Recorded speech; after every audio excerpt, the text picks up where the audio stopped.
Hello po mga kaalon. Isa rin po ito sa tanong ko noon and share ko lang din po sa inyo. Kailan nga po ba natin nakikita or nagre-reflect yung earnings natin kay Waypool? Ito po ay nakuha ko lang din sa mga napapanood ko and mga batikan na po sa pagdating sa Waypool. So, number 1, every payout daw po doon lang po daw natin siya nakikita. Every cut-off, kumbaga.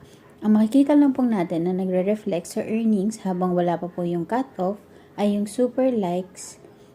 Si super likes po, yun po yung binibili at ibinibigay ng mga wave pool, ng mga ka-waveful na gaya natin, which is kagaya kay Facebook.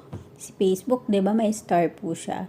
Kay Waveful, yung pong super like,